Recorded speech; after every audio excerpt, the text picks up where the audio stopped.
If you're buying a used trailer, there are some things you're going to want to look out for. And when we checked out the 8-year-old trailer we ended up buying, I knew there was one thing I wanted to inspect before everything else. This is our 2016 Gulfstream Vista Cruiser 19 ERD that we bought in April of 2024 from a private seller via Facebook Marketplace. In my previous video, I showed most of the fun improvements we made to our trailer, but in this video, I want to share the repairs we did to keep it dry and the suspension upgrade we had done to make it more drivable. But first, let's start with the thing I was most concerned about. When we were looking at trailers, we looked at one just before this that we really liked the trailer, but it had some soft spots in the floor. And what you need to know about these lightweight trailers, whenever you see the word light, this is what this means. They use a lightweight frame, so it's lighter steel, or lighter gauge steel, thinner steel, but they also use what's called a laminated floor system typically. And all that means is that there's a thin layer of Luan, which is basically a thin wood paneling. It's not even a 1/4 inch, maybe even 3/16 of an inch. It's very thin.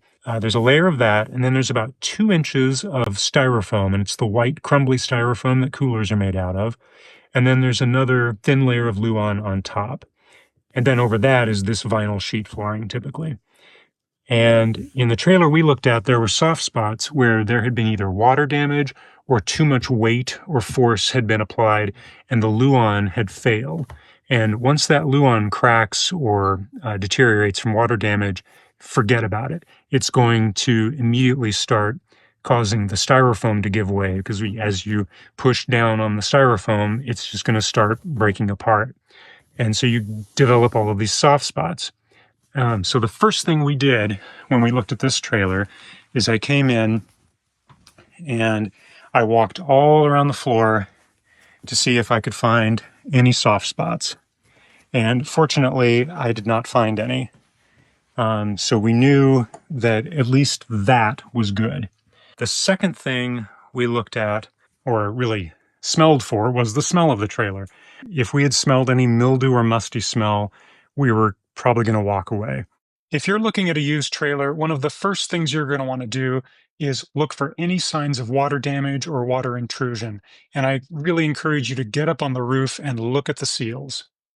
When we bought the trailer, I suspected that there was a leak up here in this corner. There was a little bit of moisture damage on the inside in the storage locker.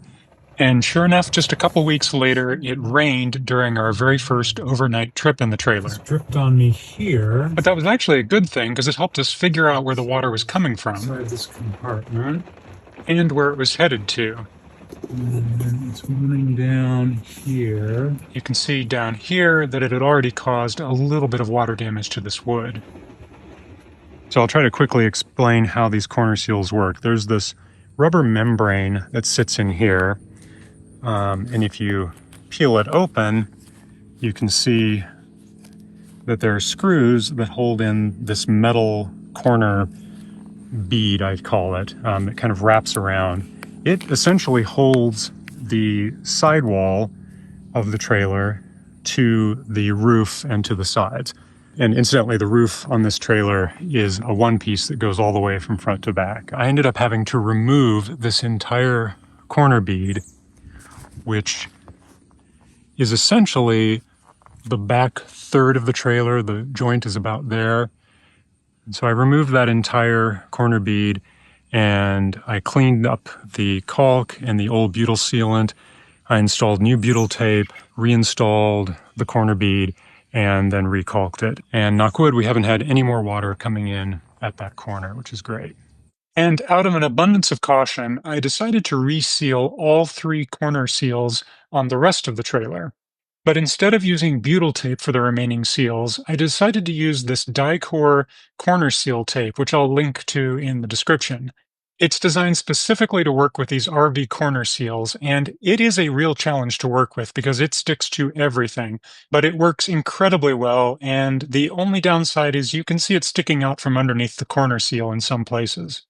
To reseal each of the 4 sections, I'd say took me about 4 to 6 hours each, and I'll link to a video that describes the process and the tools you'll need to do the work. And around on the roof side, I ran a bead of polyurethane caulk, not silicone. We store the trailer at a dealership north of Chicago, and I asked him if he would inspect and reseal these corner seals. And he said, well, their labor charge is about $120 an hour. So if you can do that yourself, you're paying yourself $120 an hour. And so that's how I looked at it when I was doing those corner seals. Okay, now let's go back inside and talk about a couple safety issues. One is you are going to have to replace this carbon monoxide detector. It detects both propane gas and carbon monoxide, and it needs to be replaced, I think, every 5 years. 60 months is the rule. These are not expensive, and it's a really easy job. It took me about 10 minutes to pull the old one out, and the new one was an exact match for the old one. So coincidentally, while I was editing this exact video that you're watching right now, I happened to get an email from Amazon telling me that the safety alert alarm that I ordered and installed 6 months ago is actually counterfeit. They've shut down the seller account that I bought it from, and they automatically refunded my purchase, about 77 bucks. And they told me to contact MTI Industries, who makes the legitimate alarm. And on the MTI website, they have a page dedicated to this issue. And so the problem is that on the Amazon website, it's really hard to tell what's legitimate and what's fake. And I feel like I'm pretty good at sniffing out fakes and knockoffs, but I was entirely duped by this one. The description and photos on the listing seemed totally legit. The alarm looks absolutely identical to the original unit that I replaced. I mean, it came packed in the plastic blister pack that you'd expect, and the instructions were perfectly legible, and it wired in and fit precisely. And so down in the description for this video, I'm going to put a link to the legitimate alarm that I know is manufactured and ships from MTI Industries. That's the one that I bought. The other thing I replaced was the smoke detector up here, which again was really easy. I was able to find an exact match for this smoke detector. It's not enough to replace the battery. If it's more than 5 years old, you've got to replace the detector. Something I had to replace all around was all of these marker lights. There's another one up here on top. These are all rotted out from sun exposure. Around back, I had to replace these brake lights and also the marker lights up on top, center brake light. If you like these lights, I'll have a link to them in the description. They're not affiliate links, at least not yet. And I installed this rear view camera. You can also see the remains of an Irish phrase there. The previous owners had a decal out there. I think the phrase means our little house. There are also a bunch of decals down here. Eventually we hope to buff that out so it looks a little nicer. And this is the stove exhaust. I replaced this entire stove exhaust because if you know anything about trailers, you know that these little flaps are really vulnerable. A lot of people leave them open and go down the road, and the wind going down the road just tears them to pieces. So the old one was being held in by tape. So it's a good idea when you're looking at a trailer to get under here and look at everything underneath. I knew when we bought this trailer that the leaf springs did not look great. And so after our first trip, which was pretty rocky, I had these leaf springs replaced. The originals are only 3 blades, and this one has 4 blades, and it just rides so much better. It pulls so much better, and the trailer sway was a lot less, which really surprised me. And I think it was less than 300 bucks to have these 2 leaf springs replaced, which was a pretty good deal, I think, overall. We have, I think, 15-inch aluminum wheels, Goodyear Endurance tires that are now about 3 years old. I'll probably replace them next season. One of the most important safety issues is getting your bearings repacked. You don't want your bearings to overheat and cause your wheels to fall off while you're going down the highway. So we had our bearings repacked before our first trip and had our wheels and tires inspected by a dealer so that we felt better about riding on them. If you can get the trailer inspected by a third-party inspector, then I do recommend you do that.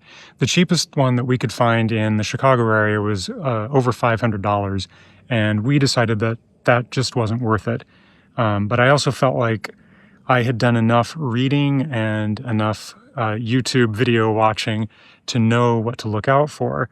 And I think we were looking for a trailer for, I don't know, 3 or 4 years. And so I watched a ton of YouTube videos about trailers and RVs in general. And one thing I learned early on is, take a good look at the frame.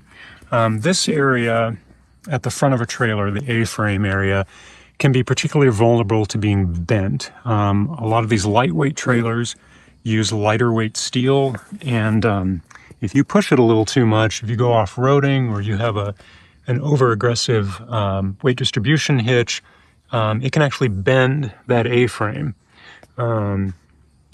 We fortunately have not had that problem. You do see some surface rust here on the frame itself, which I plan to deal with next year. I really hope you enjoyed this video, and if you did, give it a like and please consider subscribing for more. I also love your feedback, so leave a comment too. Thanks for watching.